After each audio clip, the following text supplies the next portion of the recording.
Eu saúdo a todos, amados irmãos, com a paz do Senhor. Bem-vindo à sala do banquete. Eu vos convido para sentar nesta sala, degustar porções vinda dos céus, a palavra de Deus, neste seu espaço AEBD em seu lar. Se você não é inscrito, inscreva neste canal. Ajude este canal a alcançar outras pessoas. Compartilhe. Deixe o seu like. Ative o sininho para você receber as postagens diretamente. Aquilo que são postados aqui com muito amor e com muito carinho. Nós vamos participar da primeira lição, ou estudar a primeira lição desse trimestre. O comentarista é o saudoso pastor Eurico Bergsten. Tive o privilégio de conhecê-lo, de conviver alguns anos com ele, aprendendo pessoalmente com ele, e tive o privilégio de estudar esta lição, que ela foi reeditada devido à pandemia,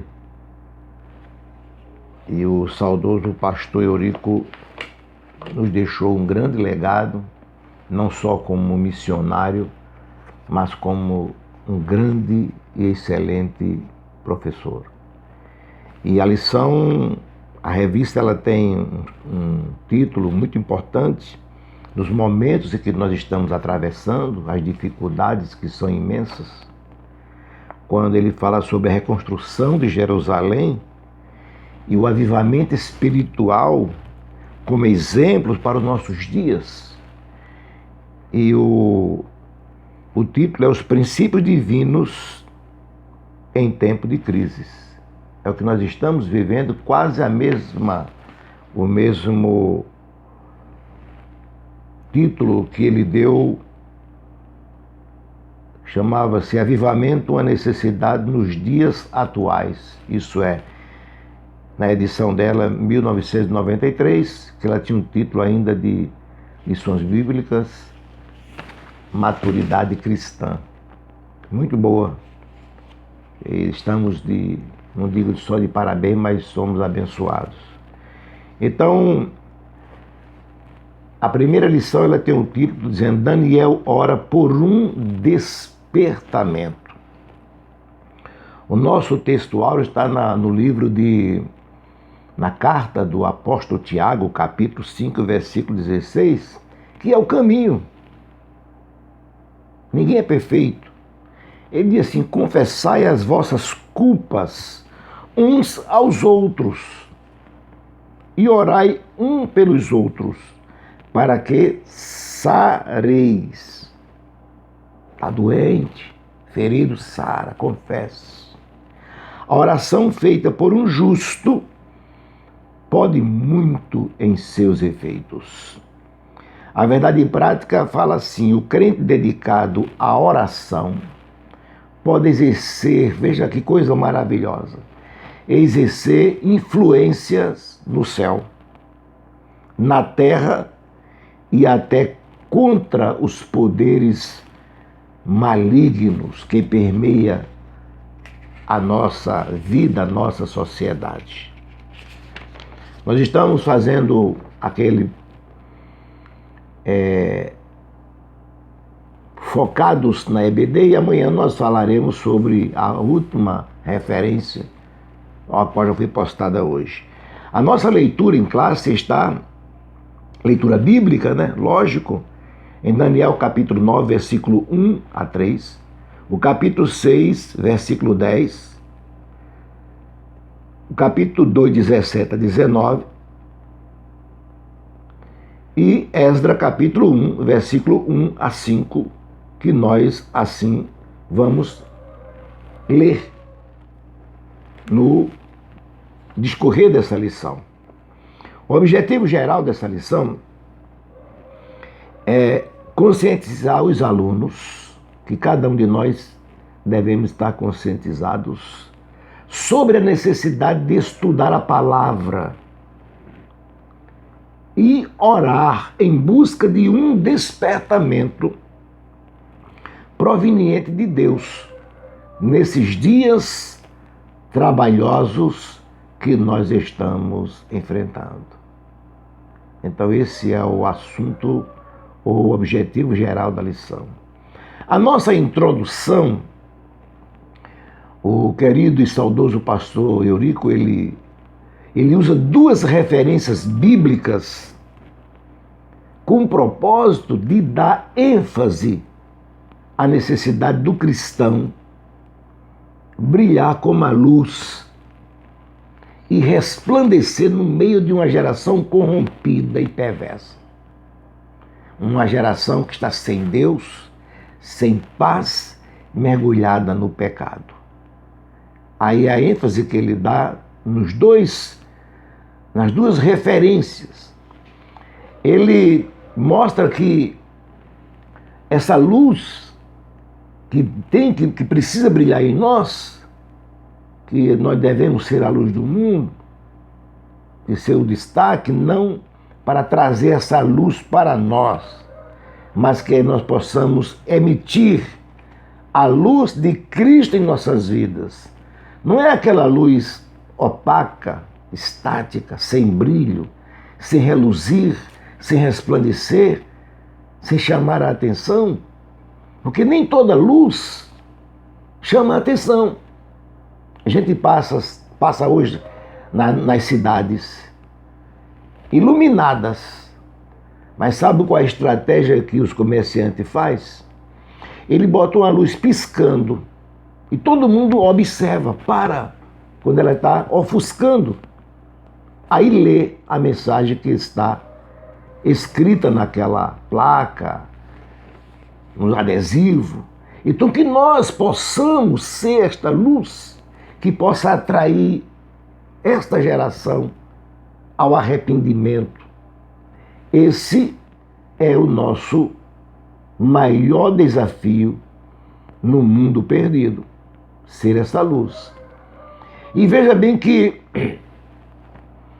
foi essa luz que foi emitida em um jovem, um adolescente, com apenas 15 anos de idade. Daniel, ele fez a diferença num país pagão, a ponto de chamar a atenção das autoridades, porque a luz de Cristo brilhava nele, a luz divina brilhava nele. Ele, junto com seus amigos, já influenciava o povo daquela nação. Então devemos observar que o jovem Daniel não era um jovem qualquer, ele tinha qualidades e hábitos que o fizeram vitoriosos em toda a sua vida e honrado nos últimos dias de vida, mesmo em um país, uma nação pagã. São princípios fundamentais, meus irmãos, para uma vida vitoriosa e que devemos tomar como exemplo de vida cristã, a vida vivida por Daniel. O nosso primeiro subtópico do primeiro tópico diz: Daniel foi despertado para orar. Ele não orava, não? Orava. Mas o despertamento aqui foi fazer a oração específica para um determinado problema. Por isso que o objetivo desta lição é apresentar os motivos que levaram Daniel a ser despertado para a oração. Então ele foi despertado para orar através de motivos que surgiram e que a lição vai falar e ela vai ser comentada. Daniel, ele tinha um padrão de vida exemplar. Daniel, ele era guiado pela palavra de Deus, ele estudava a palavra, ele não era daquelas pessoas que procurava saber das coisas por especulações. Não foi por meio de especulações que Daniel descobriu que o tempo era chegado. Ele estava lendo as profecias do profeta Jeremias, no capítulo 29, versículo 10.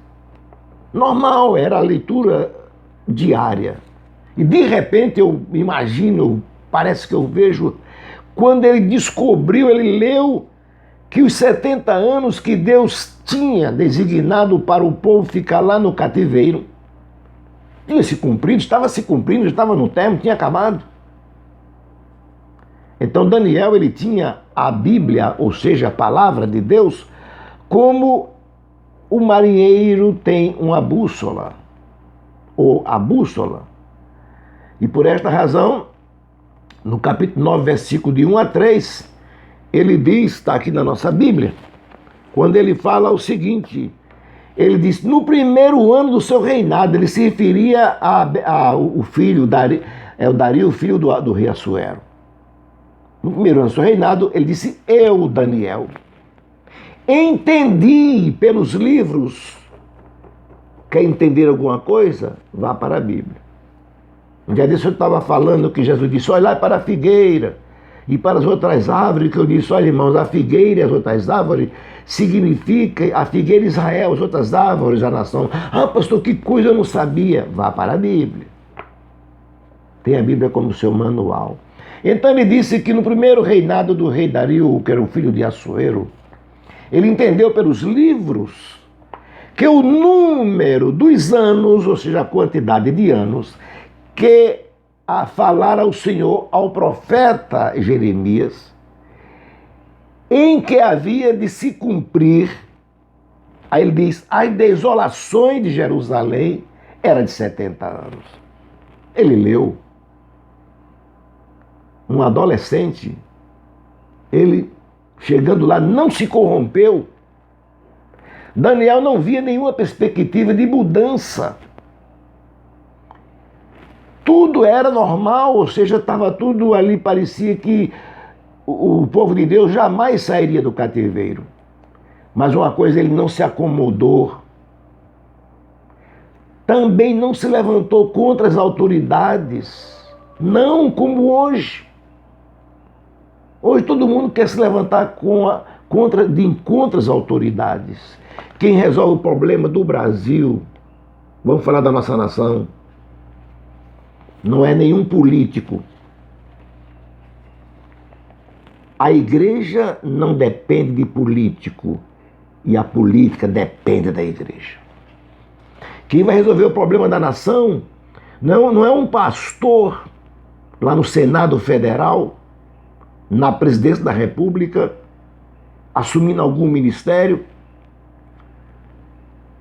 sendo um deputado federal, governador, prefeito ou vereador. Não. Eles vão lá, se levantam contra, sofrem problemas porque procuraram os problemas. Eu não sou contra o evangélico ser político, não, porque o evangélico também é social. Mas pastor não, pastor foi chamado para cuidar de ovelhas, para ensinar ao mundo perdido que ainda há salvação, há solução. Então Daniel não se levantou contra o rei, olha, não procurou os direitos dele, não. Ele foi para a Bíblia, ele foi para a Torá, para a lei, ele viu os profetas. Ele não questionou. Daniel, quando ele viu que os dias tinham se completado, os anos, nada acontecia, ele foi lá, ó rei, tem uma profecia aqui, é meu direito. Hoje a gente pega na Constituição, nós temos a nossa Constituição como cidadão brasileiro, mas nós temos a Bíblia Sagrada como uma Constituição divina, porque nós somos cidadão dos céus. Ela fala mais alto do que qualquer Constituição. Ela é infalível, palavra de Deus. Estamos sofrendo. Muitos querem amordaçar a nossa boca, mas é hora de falar a verdade. Onde estão os profetas que se dizem profeta de Deus? Daniel estava lá exilado, mas não se contaminou, ele tinha uma postura. Daniel, quando ele viu, ele pôs-se a orar e a jejuar. Ele se vestiu de pano de saco, se cobriu de cinza. Era uma demonstração de profunda tristeza. E ele perseverou orando e jejuando. Na cultura judaica, se cobrir de cinza e vestir-se de sacos, de pano de saco, tinha significados específicos. Significava grandes tristezas, momento de arrependimentos, momento de humilhação. E Daniel fez porque viu que a situação era caótica. É esse caminho que nós devemos seguir. É o caminho da humilhação e procurar pela palavra de Deus. O primeiro subtópico do primeiro tópico diz o seguinte: Daniel é uma coisa que a gente fica maravilhado, e quando a gente lê a palavra de Deus, a gente fica assim, perguntando ao Senhor as coisas, e somente Ele é quem pode falar, é quem pode dizer, é quem pode preencher o vazio do nosso coração.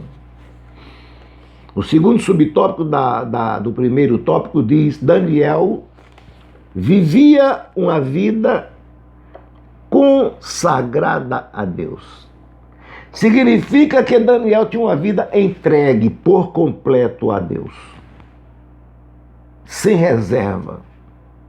Como disse o apóstolo Paulo lá em Gálatas 2:20, eu não vivo, mas Cristo vive em mim. Alguém toma caminhos precipitados e diz assim: foi Deus que me mandou. Coisa nenhuma, quando Deus manda, Ele cumpre. Ele disse para o povo de Judá que eles deveriam aceitar o cativeiro de Babilônia, porque era como instrumento de Deus. E Deus usa as autoridades ímpias para disciplinar o seu povo e trazer o arrependimento. Judá precisava ser lapidado da idolatria, e no cativeiro eles ficaram livres desse caos. Será que não é o nosso caso hoje? De tantas coisas que acontecem, catástrofes e mais catástrofes, a natureza gemendo, chamando a atenção, é preciso orar para haver um despertamento. Não é nas autoridades apenas. Hoje o despertamento é nas autoridades eclesiásticas, que se acham que é dono e detentor da verdade, da palavra de Deus. Então precisamos. Daniel vivia uma vida consagrada, entregue. Ou seja, Daniel era uma propriedade exclusiva de Deus. Você sabe o que significa isso? Quando Deus disse a Tito que nós seremos, ou a igreja é propriedade exclusiva dele, é porque a propriedade não reclama do proprietário quando ele quer fazer da propriedade o que ele quer fazer. Mas hoje não, qualquer coisa reclama. Então nós não somos propriedade se tomamos esse caminho. Propriedade, ela faz aquilo que o seu proprietário quer. E Daniel era propriedade exclusiva de Deus. A oração de Daniel foi ouvida porque ele tinha uma vida consagrada a Deus. Ele não se misturava com o mundo pagão. Ele era um modelo vivo diante daquela geração corrompida. Por isso que quando ele orou, Deus respondeu. O comentarista ele dá uma referência em Provérbios capítulo 15, versículo 8, quando diz aqui o seguinte: o sacrifício dos ímpios, veja bem, o sacrifício dos ímpios é abominável ao Senhor, mas a oração dos retos é o seu contentamento. Veja que a palavra mas, ela não está aqui ocupando o lugar de um advérbio, de tempo, de modo, não, mas é uma conjunção coordenativa, mostrando o oposto, o antagonismo, quando ele disse que os sacrifícios dos ímpios são abomináveis. Enganados, meus queridos, estão aqueles que pensam que podemos ou que pode se aproximar de Deus, um Deus santo, de qualquer jeito, de qualquer modo. Precisamos ter na nossa mente que Deus não recebe brilhantismo religioso. Deus não recebe liturgias superficiais e extravagantes. Absolutamente não. Ninguém consegue lhe enganar como queria Caim. Levou as primícias do que tinha e no coração maldade. Deus prescruta o íntimo de cada um e sabe as suas intenções. Deus sabe que os ímpios também se atrevam a oferecer culto cheio de sacrifício, ou não? Quantos ao longo da história têm feito isso? Mas entendam uma coisa, que para Deus o culto dos ímpios é abominação, mas é o oposto. Quando o justo ora, quando o justo cultua, Deus se deleita, porque isso lhe traz prazer, lhe satisfaz. Porque primeiro, irmão, precisamos sermos aceitos por Deus, para depois Ele aceitar a nossa oferta, a nossa oração e o nosso culto. Você pode ensaiar o tempo todo, você pode preparar um sermão todo completo, que nem vamos dizer assim, um professor encontra defeito, mas se você não tiver a sua vida no altar, para nada serve. As nossas orações só serão ouvidas por Deus se o nosso modo de viver for aprovado por Ele. Se não, o nosso modo de viver como um autêntico cristão, que mesmo calado, sem abrir a sua boca, soa mais alto do que qualquer alarido de orações vazias. E o comentarista dá outra referência, capítulo 15, versículo 29 de Provérbios, quando ele diz assim que o Senhor está longe dos ímpios, longe, distante, mas a oração dos justos escutará. Quando, veja bem, quando um justo ora, move o céu. Quando um justo ora, move o céu. Porque imagine, pode ter uma torre numa cidade, pode ter um satélite, pode ter o que estiver.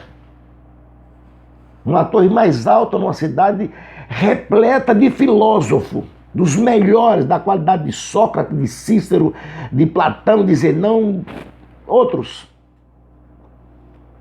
Eles vão enxergar muito menos do que um cristão fiel prostrado de joelho diante de um Deus em oração. Daniel conseguiu, porque Daniel assentou em seu coração não se contaminar com o manjar do rei, com as iguarias que eram colocadas na mesa. E hoje tem muitas iguarias que são colocadas nos mercados espirituais da vida e são trazidos para a casa que eles dizem que é casa de oração, e muitas igrejas parecem mais como vamos dizer assim, uma boate do que uma igreja. São músicas que chamam-se músicas sacras e culto que se diz cultos sacros. Mas se os profetas descessem hoje, como Moisés desceu, gritava: que culto é esse vosso? Cheio de misticismo. E Deus está bem longe. E o reflexo disso aí, meus irmãos, é o que nós estamos passando. Esta lição não tem um conteúdo para a gente guardar apenas histórico, não, mas é padrão de vida. Daniel tinha essas condições. Bendito seja o nome do Senhor Jesus para sempre. O segundo subtópico do primeiro tópico diz assim: a estrutura espiritual de Daniel. A estrutura capacitava-o para enfrentar verdadeiros combates em oração. Daniel, ele orava 3 vezes ao dia. Hoje, se falar em oração, para muitos é uma afronta. Hoje o povo ora tanto que tem até tempo de fazer selfie orando. Mas diz aqui, irmãos, muitos crentes não conseguem, como o comentarista colocou, servir de ajuda decisiva com as suas orações, porque nunca chegaram a experimentar o que significa combater em oração, o que significa perseverar firmemente em oração. Somente visitam de vez em quando um culto de oração. Não, hoje tem festa, aí hoje eu vou. Mas não tem aquele propósito como tinha Daniel. Então, quando se fala hoje em oração, muitos não gostam, não. O terceiro subtópico do primeiro tópico diz: coincidindo com o período de oração de Daniel, profundas mudanças estavam para acontecer na Babilônia. Preste bem atenção que Babilônia estava em guerra. Estava em guerra. A guerra estava travada. O povo de Deus estava lá dentro de Babilônia. E Belsazar, que era o filho do rei, que cuidava das coisas administrativas do reino, enquanto o rei conquistava outras terras, ele fazia festa. Veja bem, e profanava os vasos sagrados trazidos de Jerusalém. Quantos vasos sagrados estão sendo profanados por aqueles que se dizem cristãos e até pastores, cometendo pecado chamado pecado de sacrilégio. Mas veja que houve uma intervenção divina. Tinha alguém orando para haver um despertamento. Daniel orava. Tem muitos Belsazares por aí fazendo festa em plena guerra. Conformada, Paulo disse: não vos conformeis com este mundo, mas transformai-vos. Aqui ele está dizendo: pare de se conformar e seja transformado. É eu me transformar. Alguém quer transformar o mundo com a vida totalmente distorcida, falando coisas que apenas vê semeada por aí. O mundo está enfrentando uma guerra. É uma guerra espiritual que comanda a guerra política, a guerra moral, a guerra religiosa, a guerra financeira, a guerra no âmbito da educação. Estamos em guerra. E onde estão os Daniéis? Para ser introduzido diante do rei e dar o veredito, para que o rei o chame. As autoridades estão clamando por uma solução. Não adianta se vestir de verde e amarelo. Eu sou brasileiro e amo a minha pátria, amo o meu Brasil e amo a minha bandeira. Mas a bandeira que nós devemos vestir também não é a bandeira vermelha do comunismo, nem também da esquerda, não. É uma bandeira lavada com o sangue de Cristo Jesus, a bandeira do Evangelho da Paz. O nosso vermelho não é vermelho comunismo, é o vermelho do sangue carmesim. E a nossa bandeira é branca. Mas o senhor não falou que era vermelho? Porque ele diz, a própria Bíblia disse que o sangue de Cristo nos torna mais branco do que a pura lã. Entenda-se quem quiser.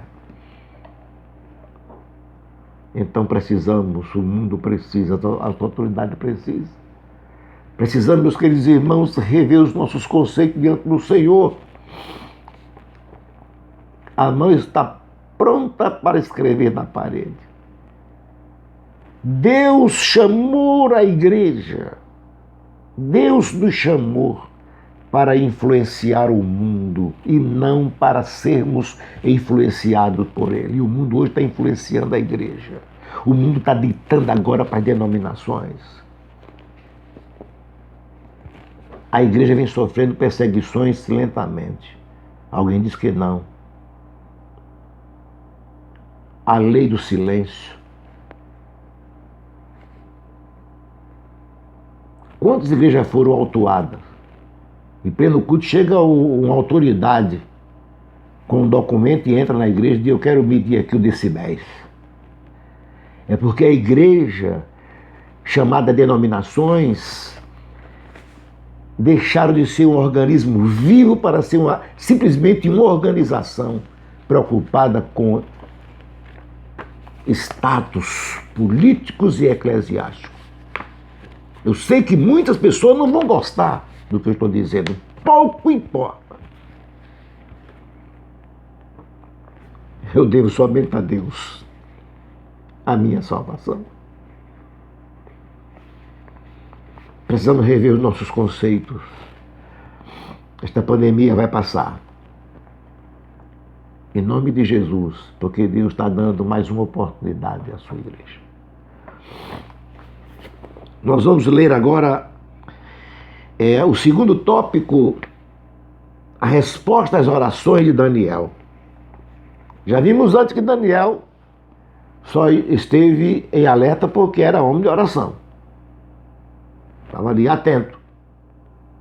E estudante, examinador da palavra, dos salmos dos profetas. Ele não foi pego de surpresa por isso. Quando ele leu. Agora imagine a alegria estampada na face de Daniel quando ele leu a profecia de Jeremias, capítulo 29, versículo 10. Aquela autenticação dizendo: porque assim diz o Senhor. Hoje é o contrário. Deus mandou te dizer. Tem muita diferença. O profeta dizia: como vive o Senhor e viva a minha alma, porque assim diz o Senhor. E Deus falou através de Jeremias falou: certamente, ou com certeza, passarão 70 anos, vocês lá em Babilônia, construa, plante, porque vai ser um tempo, não vai ser logo. Os falsos profetas diziam: não, é logo. Eles diziam: não. Ele rejeitou a honraria de um rei pagão, rebelde, desviado, contaminado pelo paganismo, preferiu ir lá para a masmorra, mas não deixou de abrir a sua boca. E eu e você não é diferente de Jeremias. Alguém diz assim, como disseram para mim há poucos dias agora: irmãos, temos que orar, porque Elias orou e desceu fogo do céu. E a gente vai ter que orar para o fogo do céu descer. E automaticamente eu mandei a mensagem. Eu mandei o áudio. Disse: meu querido pastor, porque ele disse que Elias era homem igualmente a nós. Tiago falou, digo, era. Mas o problema é que nós não somos homem igual a Elias. Homem de oração. Há muita diferença. Elias correu na frente do rei, da carruagem do rei, para mostrar o poder de Deus, e muitos hoje estão correndo atrás da carruagem do rei. Elias correu na frente. E Acabe disse: mas porventura não é aquele.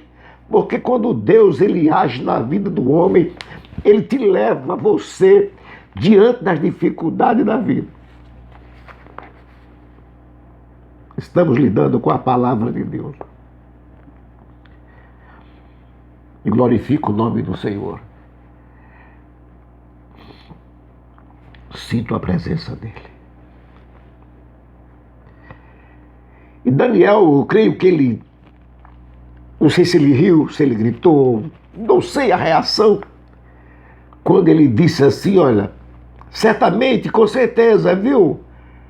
Vai passar 70 anos, você lá em Babilônia. Agora veja bem, segura essa aí, ó.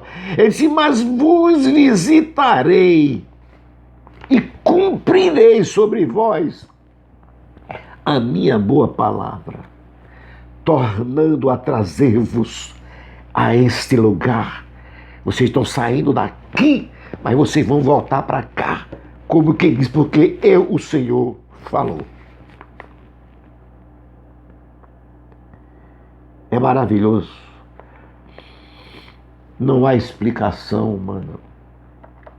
Esse tabernáculo velho é muito fraco. Porque assim, meus queridos irmãos, acontece com aqueles que leem a palavra de Deus, crendo e obedecendo nela. A derrota de Babilônia foi um dispositivo para que Daniel entrasse em oração. Quando ele viu as coisas, ele entrou logo. E Deus começou a operar maravilha. Veja bem que o primeiro subtítulo aqui diz que a Bíblia relata o que realmente aconteceu. Veja que frase linda, maravilhosa, para aqueles que creem na palavra do Senhor. É preciso crer para que se cumprisse a palavra do Senhor por boca de Jeremias. Porque Deus falou e Deus vela pela sua palavra. O que vê, Jeremias? Vejo a amendoeira, viste bem porque eu velo pela minha palavra. Bendito é o nome do Senhor Jesus para todo sempre.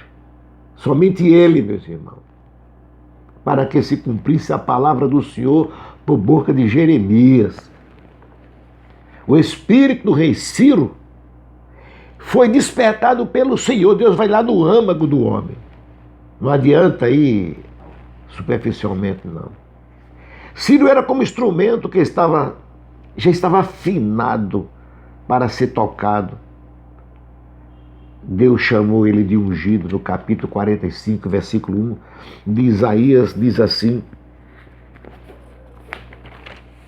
45, assim diz o Senhor ao seu ungido, Isaías falando, a Ciro, a quem tomo pela mão direita para bater as nações diante de sua face e de cingir, ou seja, tirar os ornamentos de autoridade dos reis para abrir diante dele as portas, e as portas não se fecharão. Aquele instrumento que estava pronto para ser tocado. O peso da palavra de Isaías, aproximadamente, alguém, comentarista colocou 200 anos, mas oscila entre 200 anos e 150 anos, devido à perda que nós tivemos. Antes de nascer, Deus não via Ciro como um menino. Não. Isaías também não via Jesus. Primeiro ele disse, um filho vos nasceu. Uma criança. Mas o menino vos nasceu, uma criança, mas um filho se nos deu. E já via que os principados, a responsabilidade já estava aos lombos de Jesus. E ele diz aqui que Deus já havia sido aproximadamente 150, 200 anos antes de nascer, já havia sido como seu ungido, fazendo cumprir a sua palavra. Vejamos os detalhes desta profecia, como se cumpriu literalmente. Só observar. Um homem chamado pelo seu nome conquistaria Babilônia. Ah, é brincadeira. Quem?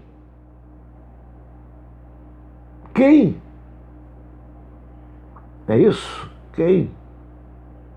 Hoje,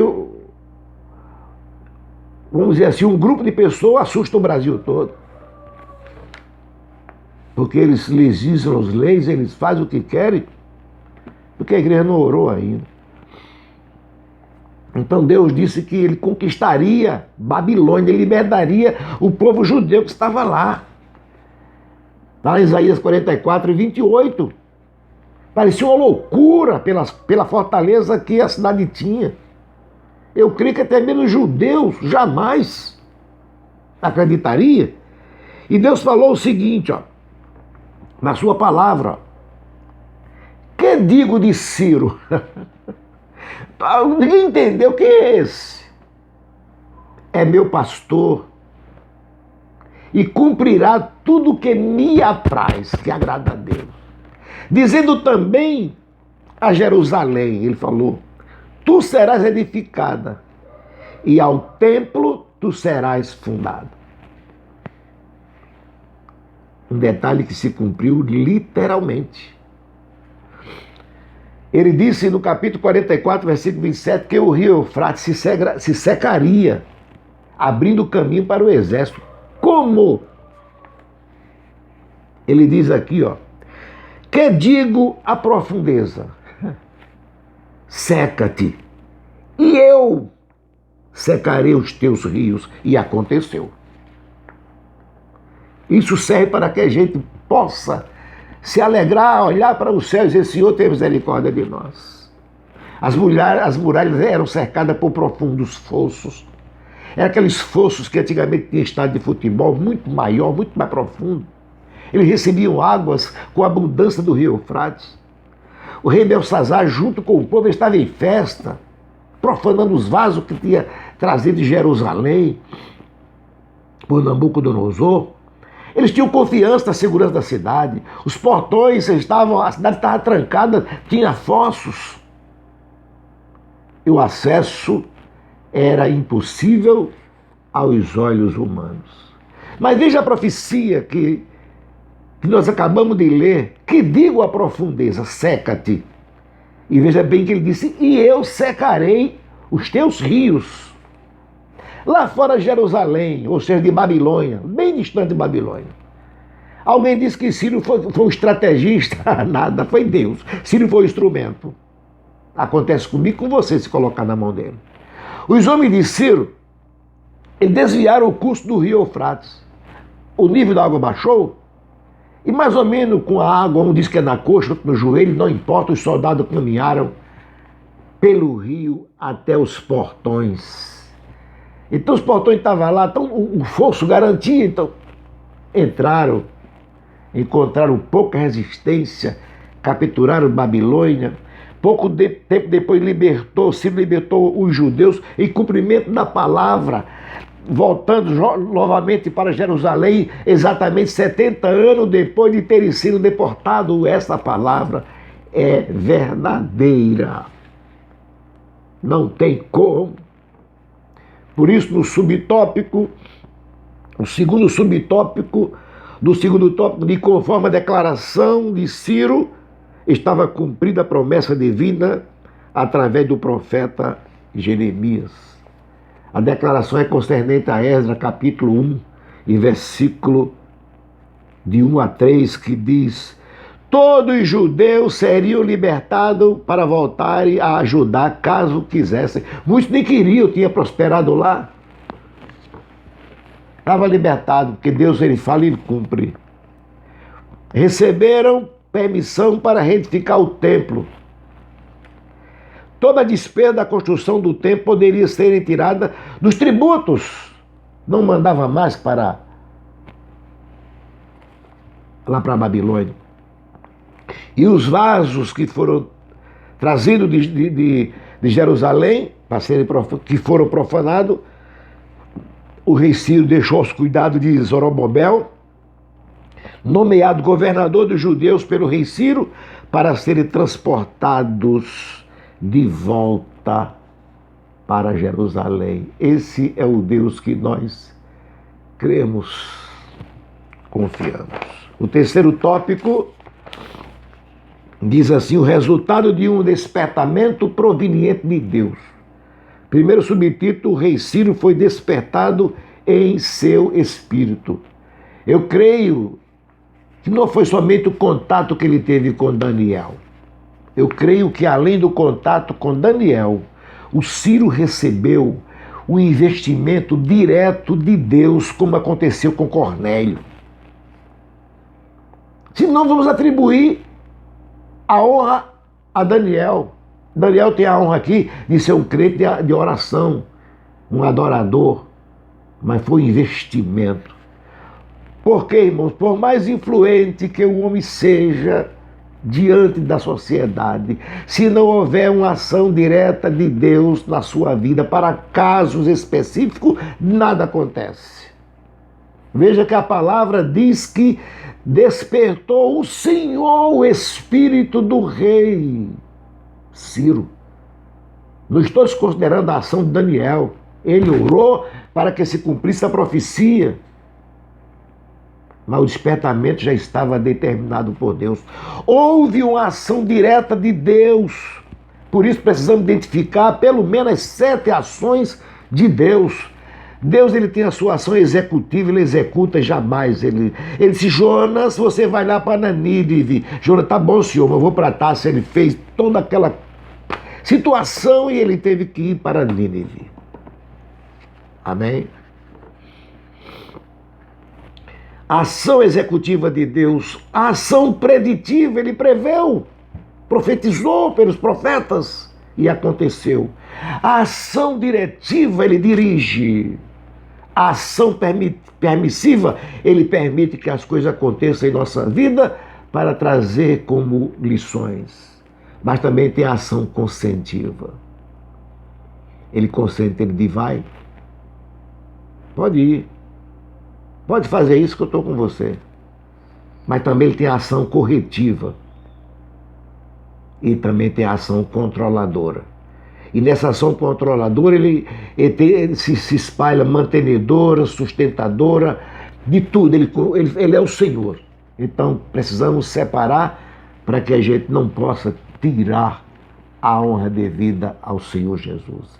Que Deus abençoe você, a sua família, o seu ministério, a igreja que você faz parte, o seu pastor, os seus filhos, a sua esposa ou esposo, os seus líderes. E oramos para que Deus desperte em nós, desperte o nosso espírito para um avivamento espiritual de postura como verdadeira Igreja de Cristo. Um abraço e a paz do Senhor. Fica com Deus.